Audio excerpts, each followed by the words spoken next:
ஏனம் தான் வந்து பார்க்க போகிறோம். இந்தியன் நேஷனல் மூவ்மெண்ட், இந்திய தேசிய இயக்கம் அப்படிங்கிற டாபிக் தான். அதில் ப்ரீவியஸ் இயரில் கேட்ட கொஸ்டின்ஸ் வந்துட்டு என்னென்ன அப்படிங்கிறத வந்து பார்க்கலாம். இந்தியர்களின் ஒத்துழைப்போடு ஆங்கிலேயரின் ஆட்சி நிறுவப்பட்டது. இந்த ஒத்துழைப்பினால் தான் இந்த ஆட்சி பிழைத்துக் கொண்டிருக்கிறது. இந்தியர்கள் ஒத்துழைக்க மறுத்தால் இந்தியாவில் ஆங்கிலேயரின் ஆட்சி ஒரு வருடத்தில் வீழ்ந்து சுயராஜ்யம் மலரும் என்று கூறியவர் யார்? நம்ம வந்துட்டு கிளாஸில் பார்த்துருப்போம். 1920 நான் கோஆப்ரேஷன் மூவ்மெண்ட் அப்படிங்கிறத நடத்திப்பார். ஒத்துழையாமை இயக்கம் அப்படிங்கிறத காந்தியடிகள் நடத்தினார் அப்படின்னு வந்து பார்த்தோம்.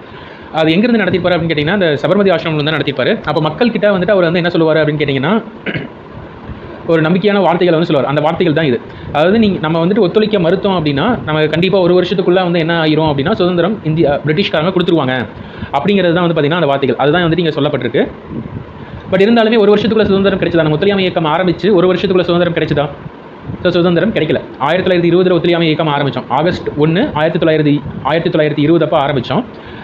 இருந்தாலுமே கூட 1921 போச்சு, 22 வந்துச்சு. அப்போவுமே கூட நமக்கு சுதந்திரம் கிடைக்கல. 1922 என்ன ஒரு ஈவெண்ட் நடந்திருக்கும் அப்படின்னு பார்த்தீங்கன்னா, சௌரி சௌரா, உத்தரப்பிரதேசத்தில் இருக்கக்கூடிய சௌரி சௌரா அப்படிங்கிற இடத்துல கலவரம் நடந்திருக்கும். அந்த கலவரத்தில் அங்கே இருக்கக்கூடிய அந்த மக்கள் வந்து என்ன பண்ணியிருப்பாங்க அப்படின்னு கேட்டிங்கன்னா, அங்கே இருக்கக்கூடிய போலீஸ் ஸ்டேஷனை வந்துட்டு எரிச்சிருப்பாங்க. அதில் 22 போலீஸ்மேன் இறந்துருவாங்க. அந்த ஈவெண்ட்னால காந்தியடிகள் வந்து என்ன பண்ணிடுவாங்க, அந்த நான் கோஆப்ரேஷன் மூமெண்ட்டை வந்துட்டு திரும்ப வித்ட்ரா பண்ணிடுவார். சரிங்களா? ஸோ அந்த நான் கோஆப்ரேஷன் மூமெண்ட் ஒத்துழையாமை இயக்கத்தை ஸ்டார்ட் பண்ணுறதுக்கு முன்னாடி சொன்ன வார்த்தை தான் வந்துட்டு இந்த வார்த்தை. சரிங்களா? இந்தியர்களின் ஒத்துழைப்போடு தான் ஆங்கிலேயரின் ஆட்சி நிறுவப்பட்டது. இந்த ஒத்துழைப்பினால் தான் இந்த ஆட்சி பிழைத்துக் கொண்டிருக்கிறது.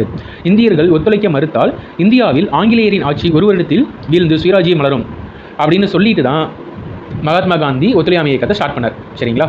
ஸோ நெக்ஸ்ட் கொஸ்டின் வந்து பார்க்கலாம். 1932 ஆண்டு ஆகஸ்ட் மாதம் 17ஆம் நாள் வகுப்புவாத கொடையை அறிவித்த பிரிட்டிஷ் பிரதம மந்திரி யார்? சரிங்களா? எந்த British prime minister communal award அப்படிங்கிறத கொடுத்தாரு அப்படிங்கிறதான். 1930s வந்து பார்த்தீங்கன்னா உப்பு சத்தியாகிரகம் வந்து நடந்திருக்கும். உப்பு சத்தியாகிரகத்தை ஏன் ஆரம்பித்தார் அப்படின்னு கேட்டிங்கன்னா, ஒரு 1929 பூர்ண ஸ்வராஜ் அப்படின்ட்டு ஒன்று அறிவிச்சிருப்பாங்க. லக்னோ காங்கிரஸ் மாநாடு வந்து நடந்திருக்கும். அந்த காங்கிரஸ் மாநாட்டினுடைய ஒரு தொடர்ச்சியாக வந்து பார்த்திங்கன்னா பூர்ண சுயராஜ்யம் ஜனவரி 26, 1930 நம்மளுடைய இந்திய சுதந்திர தினமாக அறிவித்து ஒரு அல்டிமேட்டை வந்து கொடுத்துருப்பாங்க. ஒரு அறிவிக்கையை வந்துட்டு காந்தி வந்து கொடுத்துருப்பார். அதாவது இந்த அறிவிக்கைகளை வந்துட்டு நீங்கள் எங்களுக்கு இந்த நிபந்தனைகளை வந்து நீங்கள் எங்களுக்கு கொடுத்தீங்க அப்படின்னா வேணால் நாங்கள் என்ன பண்ண மாட்டோம், உப்பு சத்தியாகிரகத்தை ஆரம்பிக்க மாட்டோம் அப்படின்னு வந்துட்டு காந்தியடிகள் சொல்லியிருப்பார். ஆனால் அதுக்கு வந்துட்டு அவங்க எந்த ஒரு டிசிஷனுமே எடுத்துருக்க மாட்டாங்க பிரிட்டிஷ் கவர்மெண்ட். அதனால தான் உப்பு சத்தியாகிரகத்தை ஆரம்பிச்சிருப்பார். சரிங்களா? அப்போ ரவுண்ட் டேபிள் கான்ஃபரன்ஸ் அப்படிங்கிறது அந்த ஆண்டு தான் வந்துட்டு 1930 ஆண்டு தான் ஆரம்பிச்சிருக்கும் முதல் ரவுண்ட் டேபிள் கான்ஃபரன்ஸ். இரண்டாவது வட்டமேசை மாநாடு 1931 நடந்திருக்கும். அதோடைய முடிவில் தான் வந்துட்டு பார்த்தீங்கன்னா என்ன அறிவிக்கிறாங்கன்னா, இந்த கம்யூனல் அவார்டு 1932 ஆண்டு அறிவிக்கப்படுது.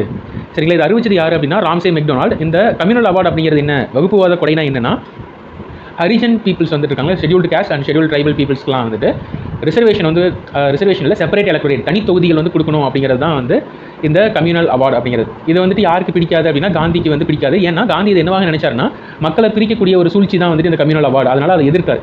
பிறகு அம்பேத்கர் அண்ட் காந்தி இருவரும் வந்து பேசி ஒரு முடிவு எடுப்பாங்க. அதன்படி செப்பரேட் எலக்டரேட் தனி தொகுதிகள் அப்படிங்கிறது தூக்கப்பட்டு அதுக்கு பதிலாக ரிசர்வ்டு தொகுதிகள் வந்து கொடுக்கப்பட்டுச்சு.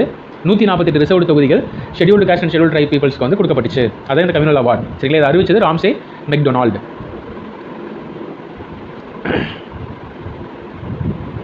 ஸோ நெக்ஸ்ட்டு, டேஷ் அவர்களின் இரத்த தியாகம் மூலம் இந்த மாவீரர்கள் சுதந்திர இந்தியாவின் வருங்கால வீரர்கள் நிலைநிறுத்த வேண்டிய பாரம்பரியங்களை நிறுவியுள்ளனர். 18 மார்ச் 1944 அன்று ராணுவ வீரர்களுக்கு இந்த அறிவிக்கையை வழங்கியவர் யார்? சரிங்களா? With their blood sacrificed, these heroes have established traditions which the future soldiers of free India shall have to uphold. சரிங்களா? ஸோ இந்த வார்த்தை எல்லாத்தையும் நம்ம படித்து பார்க்கும்போது இங்கே கீழே இருக்கக்கூடியவங்க எல்லாத்தையும் பாருங்கள். சுபாஷ் சந்திர போஸ், பட்டாபி சீதாராமையா, கேப்டன் லக்ஷ்மி சகல், ராஸ் பிஹாரி போஸ். சரிங்களா? ஸோ இப்போ இந்த பேர்கள்லாம் நம்ம படிக்கும்போது சுபாஷ் சந்திர போஸ் அண்ட் கேப்டன் லக்ஷ்மி சகல் இவங்க 2 பேரும் தான் வந்துட்டு இது ஆப்ஷனுக்கு வரதுக்கு வாய்ப்பு இருக்குது. ஏன்னா இவங்கெல்லாம் தான் வந்து பார்த்திங்கன்னா ஆர்மியோட சேர்ந்தவங்க. இந்திய தேசிய படை, இந்தியன் நேஷனல் ஆர்மி அப்படிங்கிறதெல்லாம் வந்துட்டு சுபாஷ் சந்திர போஸ் தான் ஆரம்பிச்சிருப்பாங்க. ஸோ அப்படிங்கும்போது அவங்க தான் இந்த வார்த்தைகளை சொல்கிறதுக்கான வாய்ப்புகள் வந்துட்டு இருக்குது. மற்ற 2 பேரும் சொல்கிறதுக்கான வாய்ப்புகள் கம்மி தான். ஸோ அப்போ இதை சொன்னவர் யார் அப்படின்னு கேட்டிங்கன்னா சுபாஷ் சந்திர போஸ் தான் வந்து சொல்லியிருப்பாங்க. சான்சர் சுபாஷ் சந்திர போஸ். ஸோ 18 மார்ச் 1944 இந்த வார்த்தைகளை வந்து சொல்லியிருக்காங்க.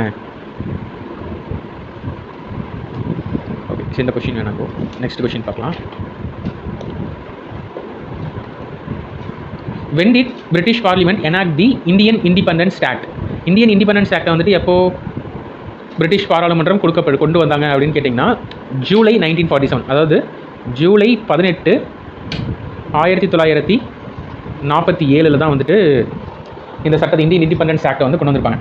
ஆக்சுவலி இந்தியாவுக்கு அவங்க இண்டிபெண்டன்ஸ் கொடுக்கறதாக சொன்ன நாள் வந்துட்டு எப்போ அப்படின்னு கேட்டிங்கன்னா 1948 தான் வந்து கொடுக்குறதாக சொல்லியிருப்பாங்க. ஆனால் இந்தியாவில் வந்துட்டு நிறைய விதமான பிரச்சனைகள் வந்துட்டு இருந்தது. எக்ஸாம்பிள் கம்யூனல் டென்ஷன்ஸ், சரிங்களா? ஸோ கம்யூனல் டென்ஷன்ஸ்னால் வந்துட்டு என்ன அப்படின்னு பார்க்கும்போது மத ரீதியான கலவரங்கள் ரொம்ப அதிகமாக இருக்கும். ஸோ இதெல்லாம் வந்துட்டு பொறுத்துக்கொள்ள முடியாமல் தான் வந்து பார்த்திங்கன்னா பிரிட்டிஷ் வந்துட்டு சீக்கிரமாகவே நமக்கு என்ன பண்ணுறாங்கன்னா இண்டிபெண்டன்ஸை கொடுத்துட்டு அவங்க வெளியில் போகிறதுக்கான ஆயத்தங்களை செஞ்சாங்க. ஸோ ஜூலை 18, 1947 தான் வந்து நமக்கு என்ன கிடைச்சதுன்னா இந்தியன் இண்டிபெண்டன்ஸ் ஆக்ட் கொண்டு வந்தாங்க. அதன்படி 15th August 1947 நமக்கு இண்டிபெண்டன்ஸ் கிடைச்சது. So members of cabinet mission sent to India in 1946. 1946 அமைச்சரவை தூதுக்குழுவின் உறுப்பினர்களாக இந்தியா வந்தவர்கள் யார்? இதுக்கு கீழே இந்தியா வந்தவங்க யார் யார்? ஸோ இந்த தூதுக்குழுவை பற்றிலாம் நம்ம இன்னும் கிளாஸில் வந்துட்டு பார்க்கலான்னு நினைக்கிறேன். பட் இருந்தாலும் நான் வந்துட்டு இதனுடைய பேக்ரவுண்ட் என்னன்னு நான் சொல்கிறேன். அதை புரிஞ்சுக்க முடியுதான்னு ட்ரை பண்ணுங்கள். அதாவது இந்தியாவுக்கு சுதந்திரம் கொடுக்கலாம் அப்படிங்கிற மாதிரியான ஒரு முடிவுகள் எடுக்கலாம் அப்படிங்கிற மாதிரியும் வந்துட்டு ஒரு டிசிஷன் போயிட்டுருக்கு, ஒரு பேச்சுவார்த்தைகள் போயிட்டுருக்கு. அப்படி இருக்கும்போது இந்தியாவில் வந்துட்டு அந்த ஒரு ஆளக்கூடிய ஒரு அமைப்பு, ஆட்சி செய்யக்கூடிய ஒரு அமைப்பு வேணும். இப்போ கவர்மெண்ட்டுக்கான ஒரு அமைப்பு வேணும் தானே, அதை வந்துட்டு உருவாக்குறதுக்கான நிறைய விதமான திட்டங்கள் வந்துட்டு போடப்பட்டு இருந்துச்சு. ஸோ அப்போ இந்தியாவை பிரிக்கலாமா வேணாமா, இந்தியா அண்ட் பாகிஸ்தான் பிரிக்கலாமா வேணாமா அப்படி மாதிரிலாம் வந்துட்டு நிறைய விதமான குழப்பங்கள் இருந்துச்சு. அப்போது இந்தியர்களுடைய பேச்சுவார்த்தை நடத்த இந்தியாவுக்கான புதிய அரசாங்கத்தை உருவாக்குவதற்கு அல்லது இந்தியாவுக்கான புதிய அரசியலமைப்பு எழுதுவதற்கு ஒரு அமைப்பு நிறுவனம். அப்போ அதற்காக 1940 இருந்தே அரசியலமைப்பு நிறுவுவதற்காக நிறைய விதமான குழுக்கள் வந்துட்டு இந்தியாவுக்கு அனுப்பப்பட்டுச்சு. ஃபஸ்ட்டு ஆகஸ்ட் கொடை அப்படிங்கிறத வந்துட்டு கொண்டு வந்திருப்பாங்க. அடுத்ததாக கிரிப்ஸ் தூதுக்குழு அப்படின்னு ஒன்று வந்திருக்கும். அடுத்ததாக வேவல்ஸ் குழு அப்படின்னு ஒன்று வந்திருக்கும். அது லாஸ்ட்டாக வந்து பார்த்தீங்கன்னா கேபினெட் தூதுக்குழு அப்படின்னு வந்திருக்கும். ஸோ இந்த கேபினெட் தூதுக்குழுவில் இருந்த உறுப்பினர்கள் வந்துட்டு யார் யார் அப்படின்னு பார்த்தீங்கன்னா lord Pethick Lawrence, sir Stafford Cripps and A V Alexander. So இவங்களாம் தான். ஸோ இதில் வந்து நம்ம இது எப்படி ஈஸியாக எலிமினேட் பண்ணலாம் அப்படின்னா, இந்த லாரன்ஸ் அப்படிங்கிறவர் எல்லாத்துலேயுமே சேமாக இருக்காது. சார் சைமன் அப்படிங்கிறவர் வந்துட்டு பார்த்தீங்கன்னா இந்த கொஸ்டினுக்கும் அவருக்கும் சம்மந்தமே இல்லை. ஏன்னா அவர் 1927 சைமன் குழுவோட சம்மந்தப்பட்டவர் தான். அப்படிங்கும்போது இங்கே அவருக்கு சான்சஸ் இல்லை. அப்படிங்கும்போது அதை நம்ம எலிமினேட் பண்ணோம் அப்படின்னாவே ஆன்சர் ஏ அப்படின்னு வந்து போட்டுடலாம். சரிங்களா?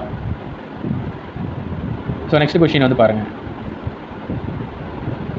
Who put forward the 14 points program in Muslim League meeting held at Delhi?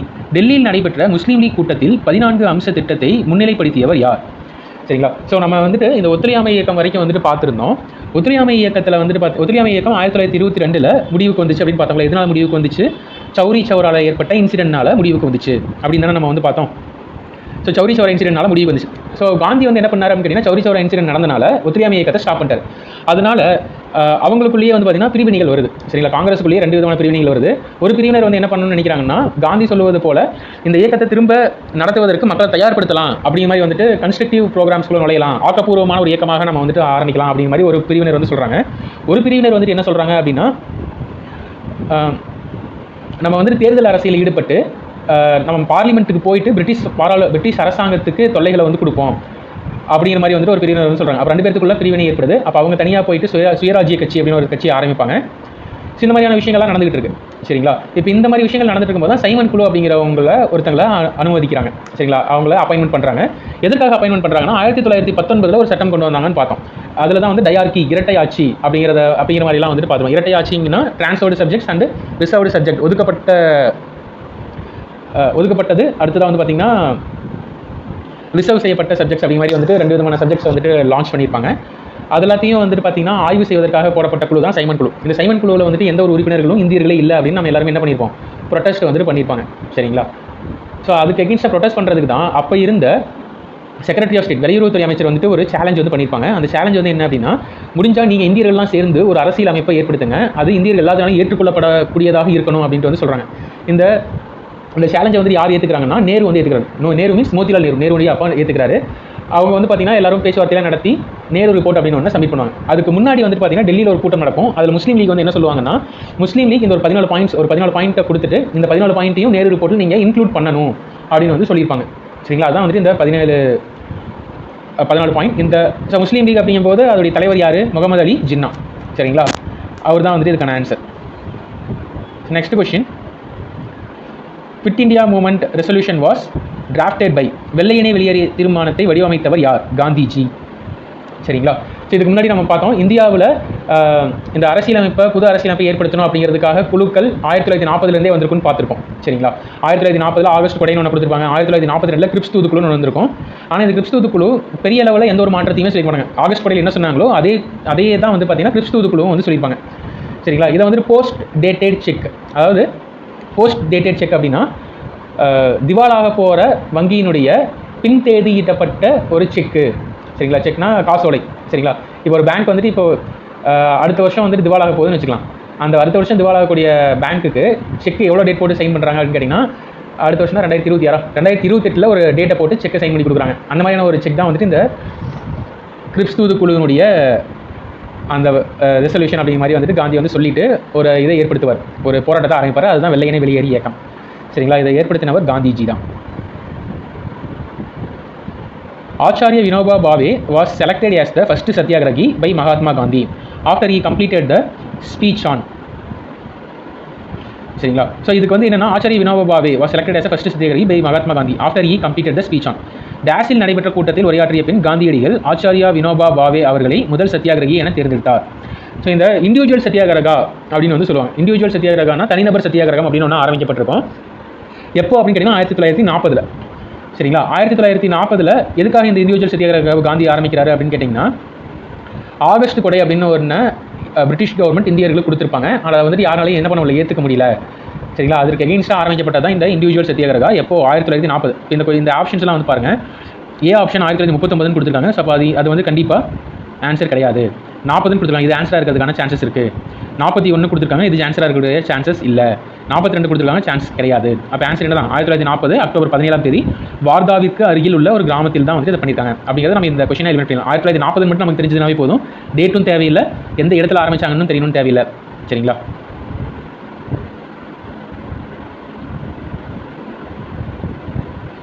So next, the Indian independence league in 1928 was founded by. 1928 இந்திய சுதந்திர கூட்டமைப்பை நிறுவியவர் யார்?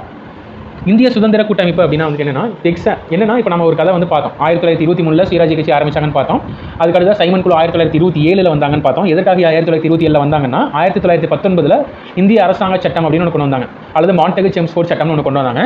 அந்த சட்டத்தை ஆய்வு செய்வதற்காக அமைக்கப்பட்ட குழு தான் இந்த சைமன் குழு. இந்த சைமன் குழுவில் இந்தியர்கள் யாருமே இல்லை, நம்ம எல்லாருமே போராட்டம் பண்ணியிருப்பாங்க இந்தியர்கள் எல்லாமே. அதற்கு அப்போ இருந்த வெளியுறவுத்துறை அமைச்சர், இந்தியர்கள் முடிஞ்சால் நீங்கள் ஒரு அரசியலமைப்பை உருவாக்கி காட்டுங்களேன் அப்படின்னு கேட்டுப்பார். அதற்காக மோதிலால் நேரு தலைமையில் ஒரு குழு உருவாக்கப்பட்டு நேரு ரிப்போர்ட்னு ஒன்று சப்மிட் பண்ணப்படும். அந்த நேரு ரிப்போர்ட்டில் நேரு வந்து மோதிலால் நேரு என்ன சொல்லியிருப்பாங்க அப்படின்னு கேட்டிங்கன்னா, இந்தியாவுக்கு முழு சுதந்திரம் சொல்லியிருப்பாங்கன்னு கேட்டிங்கன்னா, முழு சுதந்திரம் சொல்லியிருக்க மாட்டாங்க, டொமினியன் ஆட்சின்னு தான் சொல்லியிருப்பாங்க. அதாவது தன்னாட்சி, இந்தியாவில் தன்னாட்சி தான் வந்து அவங்க கேட்டிருப்பாங்க.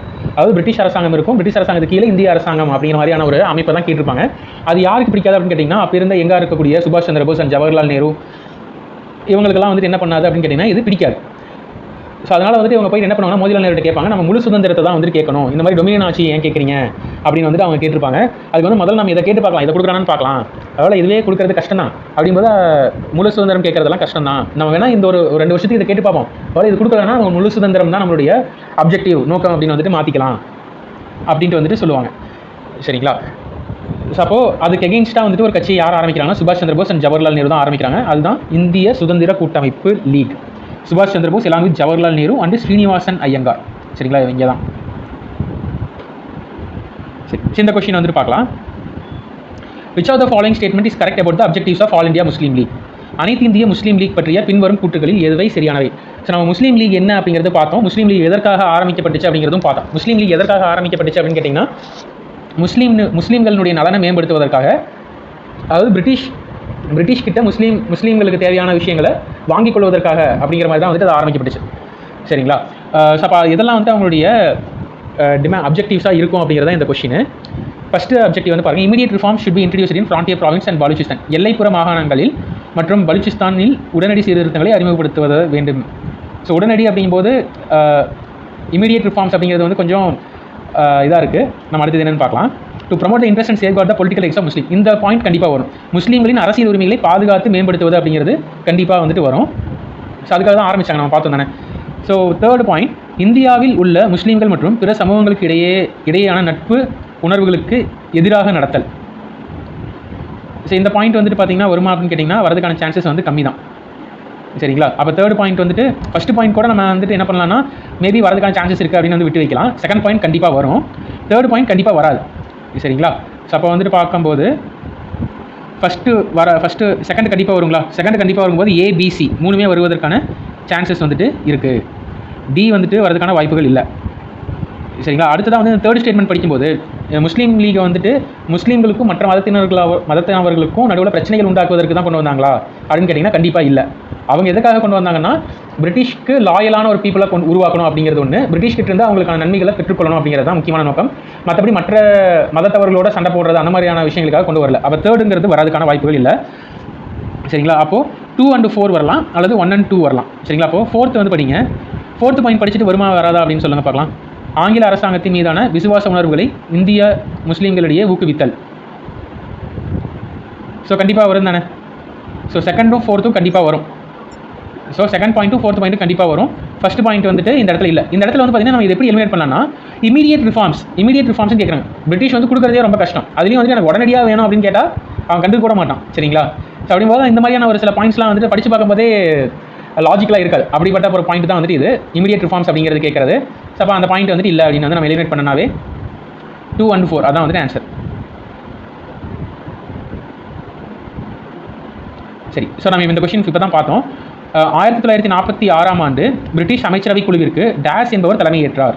நம்ம பிரிட்டிஷ் அமைச்சரவை குழு அப்படிங்கிறது வந்தாங்கன்னு பார்த்தோம். 1940 இருந்தே இந்தியாவிற்கு நிறைய விதமான குழுக்கள் அனுப்பப்பட்டுச்சு. எதற்காக அப்படின்னு கேட்டிங்கன்னா இந்தியாவில் வந்துட்டு இந்த அரசியல் அமைப்பை உருவாக்கணும் அப்படிங்கிறத கேட்கணும் அப்படிங்கிறதுக்காக தான். அப்போ அதில் முதல்ல வந்து ஆகஸ்ட் கொடை கொடுக்கறதுக்காக வந்தாங்க. ஆகஸ்ட் கொடைங்கிற பேரில் வந்தாங்க. ரெண்டாவது கிரிப்ஸ் தூதுக்குழு, தேர்டு வந்து பார்த்தீங்கன்னா வேவல் குழு, அடுத்ததான் வந்து பார்த்தீங்கன்னா கேபினட் தூதுக்குழு அப்படின்னு பார்த்தோம். கேபினட் தூதுக்குழுவுக்கு தலைமையேற்றவர் யார் அப்படின்னு வந்து பார்க்கும்போது பேத்திக் லாரன்ஸ். சரிங்களா? ஸோ நம்ம பார்த்து Stafford grips, AV Alexander, பேத்திக் Lawrence இவங்க 3 பேரும் தான் வந்து பார்த்தீங்கன்னா இந்த குழுவுக்கு உறுப்பினர்கள். ஆனால் இதுக்கு தலைவர் யார் அப்படின்னா பேத்திக் லாரன்ஸ் அப்படிங்கிறவங்க தான் இதுக்கு தலைவர். சரிங்களா? 1942 வந்த குழுவுக்கு தலைவர் sir Stafford Cripps. Clement Attlee அப்படிங்கிறவர் யார் அப்படின்னு கேட்டிங்கன்னா அப்போ இருந்த பிரைம் மினிஸ்டர். இந்த குழு வரும்போது 1946 பிரிட்டிஷ்க்கு பிரதமராக இருந்தவர் தான் வந்து பார்த்தீங்கன்னா கிளெமெண்ட் அட்லி. ஸோ நெக்ஸ்ட், இந்திய மக்களுக்கு அதிகாரத்தை ஒப்படைக்கப் போகிறோம் என்ற தகவலை பொதுமக்கள் சபையில் அறிவித்தவர் யார்? டியாக தான் இருக்கும்னு நினைக்கிறேன். சரிங்க பார்ப்போம். So D, prime minister Attlee. So நம்ம பார்த்தோம்ல 1947 வந்து பார்த்தீங்கன்னா பிரிட்டனுக்கு பிரைம் மினிஸ்டராக இருந்தவர் அட்லி தான். ஸோ அவர் தான் வந்து என்ன பண்ணியிருக்காருன்னா பிரிட்டிஷ் பாராளுமன்றத்தில் இந்தியாவுடைய பொதுமக்கள் சபைக்கு நாங்கள் வந்துட்டு பவரை ஒப்படைக்கிறோம், இந்தியாவுக்கு பவரை ஒப்படைக்கிறோம் அப்படின்னு வந்துட்டு சொன்னது அவர் தான். சரி, இதுவும் நம்ம வந்து முன்னாடியே பார்த்தது தான். சிவில் டிசோபீடியன்ஸ் மூமெண்ட், சட்ட மறுப்பு இயக்கம். சட்ட மறுப்பு இயக்கம் அப்படிங்கிறது வந்துட்டு எதுவும் இல்லை, இந்த உப்பு சத்தியாகிரகத்துக்கு இன்னொரு பேர் தான் வந்து பார்த்திங்கன்னா சட்ட மறுப்பு இயக்கம் அப்படிங்கிறது.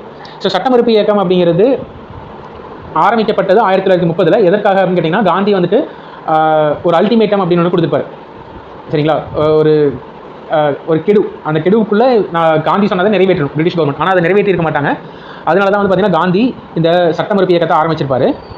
ஆனால் அந்த சட்டமறுப்பு இயக்கத்தை வந்து பார்த்திங்கன்னா கொஞ்சம் நாட்களுக்கு நிறுத்தி வச்சிருப்பார். நடுவில் 1931 வந்து நிறுத்தி வச்சிருப்பார்.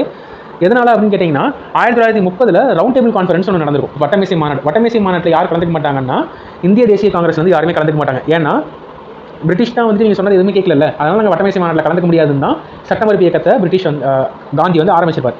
அப்போ 2வது வட்டமேசை மாநாட்டில்னாச்சு காங்கிரஸை வந்து கலந்துக்க வைக்கணும் 1931 அப்படிங்கிறதுக்காக ஒரு பேச்சுவார்த்தை நடத்தப்பட்டிருக்கும். சரிங்களா? அந்த பேச்சுவார்த்தை யாருக்கும் நடுவில் நடத்தப்பட்டுச்சுன்னா காந்திக்கும் இர்வினுக்கும் நடுவில் நடத்தப்பட்டுச்சு.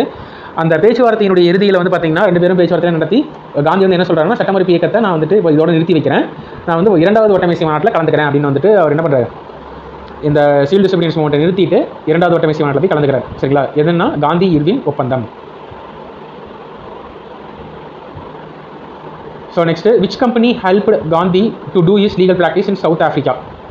காந்தியடிகள் தென்னாப்பிரிக்காவில் தனது வழக்கறிஞர் தொழில் துவங்க உதவிய வியாபார நிறுவனம் எது? சரிங்களா? ஸோ இதில் வந்துட்டு ஒரு சில லாஜிக்கலாக வந்துட்டு பார்க்கலாம். டாடா அண்ட் பிர்லாங்கிறது இந்தியாவில் ஒரு பெரிய கம்பெனி. அவங்க சவுத் ஆஃப்ரிக்காவில் இருக்கிறதுக்கான சான்சஸ் அப்போது இருந்ததுக்கான சான்சஸ் கம்மி தான். அப்போ அது வந்துட்டு இருக்கிறதுக்கான சான்ஸ் இல்லை. ரெண்டாவது மலபார் டீ கம்பெனி, மலபாருக்கும் அவருக்கு சம்மந்தம் இல்லை, அவர் வந்துட்டு குஜராத். சரிங்களா? அதுமாதிரி அது சம்மந்தம் இல்லை. அப்போது 2 கம்பெனி நம்ம இங்கே வந்துட்டு இது பண்ணலாம். தாதா அப்துல்லா நிறுவனம், 4வது சூரத் ஜவுளி நிறுவனம். சூரத் தான் வந்து குஜராத்தில் இருக்குது. சரிங்களா? ஸோ அப்படிங்கும்போது சூரத் ஜவுளி நிறுவனம் வருவதற்கு தான் சான்சஸ் வந்து அதிகம். ஏன்னா அதுதான் வந்து பார்த்திங்கன்னா ஒரு ஊருக்கு பக்கத்தில் வந்துட்டு இருக்குது. சான்சர் வந்துட்டு தாதா அப்துல்லா நிறுவனம். சரிங்களா? ஸோ இந்த இடத்துல நம்ம 2 எலிமினேட் பண்ணியிருக்கோம் தெரியுதுங்களா? டாடா அண்ட் பிர்லா வராது, மலபார் டீ கம்பெனி வராது.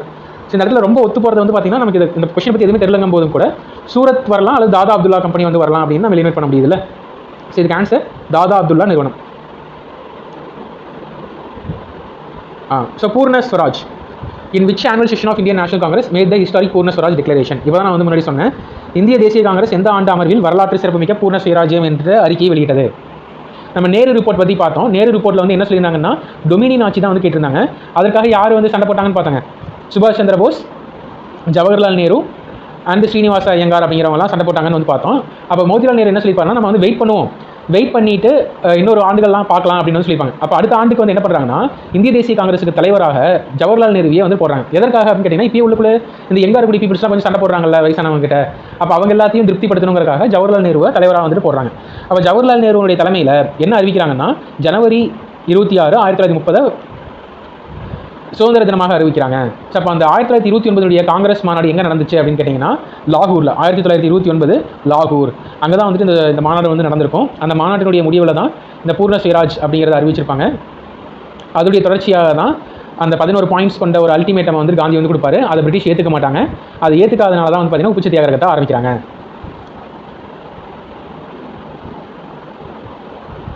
சரி, லாஸ்ட்டாக இந்த கொஸ்டின் மட்டும் பார்த்துடலாம். கால வரிசைப்படி அடுத்துக்க. முதல்ல நேரு ரிப்போர்ட்டு, பூனா பேக்ட்டு, சைமன் குழு, கிரிப்ஸ் மிஷன். சரிங்களா? சரி, இப்போ இதை படி நம்ம பார்க்கும்போது சைமன் குழு தான் முதல்ல. சரிங்களா? சைமன் குழுவுக்கு எகெயின்ஸ்டாக தானே நேரு ரிப்போர்ட்டுங்கிறது கொண்டு வந்தாங்க, ஞாபகம் இருக்கா? ஸோ சைமன் குழு முதல்ல அப்பாயின்மெண்ட் பண்ணப்படுது. சைமன் குழு வந்துட்டு வேணாம், அதில் யாரும் இந்தியர்கள் இல்லை அப்படின்னு சண்டை போடுறாங்க. அதற்கு பிறகு தான் நீங்கள் முடிஞ்சால் ஒரு அரசியலமைப்பு ஏற்படுத்தி காட்டுங்கன்ட்டு அவங்க சவால் விடுறாங்க. அதற்காக கொண்டு வரப்பட நேரு ரிப்போர்ட். அப்போ 3க்கு பிறகு தான் 1 வரும். சரிங்களா? அப்போது இதை வச்சு நம்ம இங்கே பார்த்தனாலுமே கூட 1, 2, 3, 4 இந்த ஆப்ஷன் ஏ ஆப்ஷன் வரதுக்கான சான்சஸே இல்லை.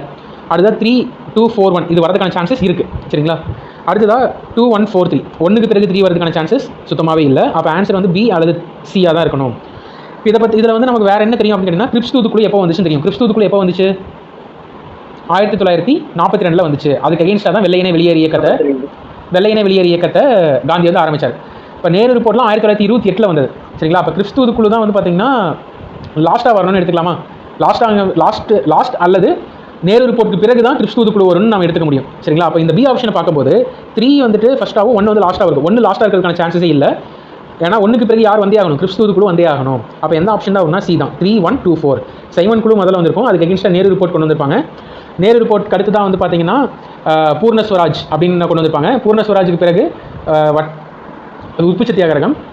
உப்பு சத்தியாகிரகத்துக்கு பிறகு தான் வந்து பார்த்தீங்கன்னா வட்டமேசை மாநாட்டில் கலந்துக்கிறாங்க. வட்டமேசை மாநாட்டினுடைய முடிவில் வந்து என்ன அறிவிக்கப்படுதுன்னா, கம்யூனல் அவார்டு நம்ம பார்த்தோம்ல 1932 கம்யூனல் அவார்டு அப்படின்னு ஒன்று பார்த்தோம்ல, அந்த கம்யூனல் அவார்டு அறிவிக்கப்படுது. கம்யூனல் அவார்டுக்கு எகெயின்ஸ்டாக வந்துட்டு காந்தி வந்து என்ன பண்ணுறாரு? உண்ணாவிரதம் எடுக்கிறாரு.